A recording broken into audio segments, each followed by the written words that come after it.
Welcome, friends, to 7 Minute Politics. Today, we're going to talk about one of the most polarizing and controversial topics in the whole political spectrum, abortion. So, here we go.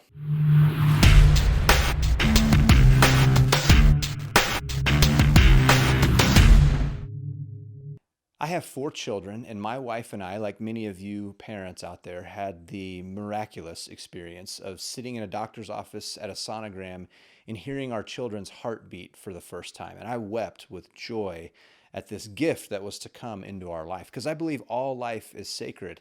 And as a pastor and a progressive and a registered Democrat, one of the most painful experiences I have in political dialogue is when a well meaning Republican or conservative friend says that all Democrats are baby killers or pro abortion.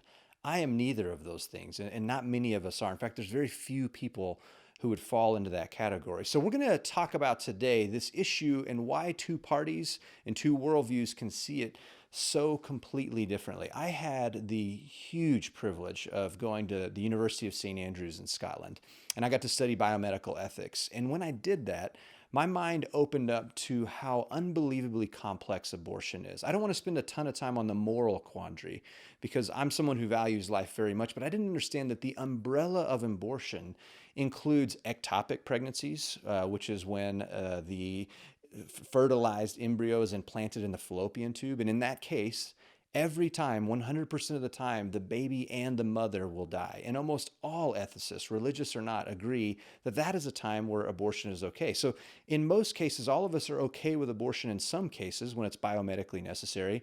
Ronald Reagan and George H.W. Bush famously said in cases of rape or incest, which are controversial ethically, that there are certain times when abortions may be necessary. Some abortions are what we often think of, a teenager in an unwanted pregnancy. Sometimes it's a mother in poverty who already has multiple children who can't fathom starving her other children because she can't afford them. Sometimes it's parents who desperately want a child and they get the worst news of their life at their sonogram when they find out maybe later in their pregnancy that their child doesn't have a fully developed brainstem, and they'll give birth to a child. If they give birth to it, it will slowly suffocate and suffer for an hour as it dies. It's complicated morally. But I want to talk mostly on this podcast, on this YouTube channel, because this is about politics, about the political element of it. Actually, my shift from being a born in the Bible Belt, grew up on a ranch in Texas Republican, to becoming more liberal and Democrat as a pastor was actually very much centered on this particular issue. I've voted for a lot of candidates in my life just because they claim to be pro-life.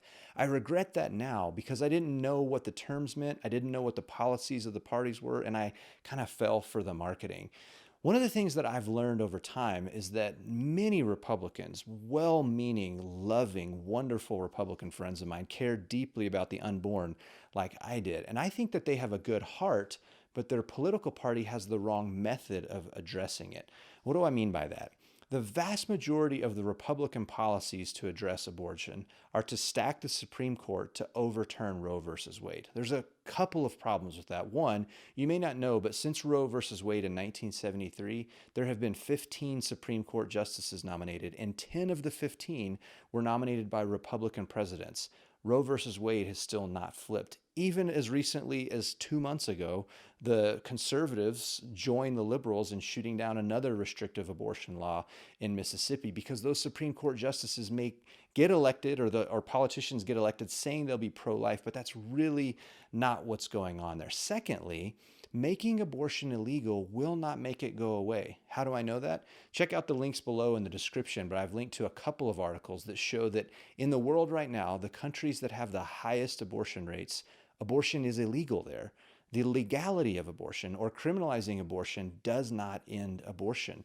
Abortion has been around as long as humans have got pregnant, and it's always been hard and painful and sometimes abhorrent. Hippocrates wrote about it in the 4th century BC. It was very common practice in the 1800s in the United States of America. The legality of it has very little to do with a woman's choice if she's going to carry a baby or not. It's usually socioeconomic factors or healthcare factors or biomedical factors that create those very, very difficult decisions. That's why I think the Democratic Party has a much better and more effective platform and policies to lower the abortion rate, and it's already been working. Progressive policies have lowered the abortion rate worldwide, which is good news, and in our country consistently. I'll link to another graph below that shows that under Democratic administration, the abortion rate falls faster because of policies about promoting sex education to prevent unwanted pregnancies, because of policies that promote health care that give women confidence that they can have another child, policies that provide child care. So, again, resources to provide mothers the hope that they can, in fact, take care of these children. It's a holistic approach to say we want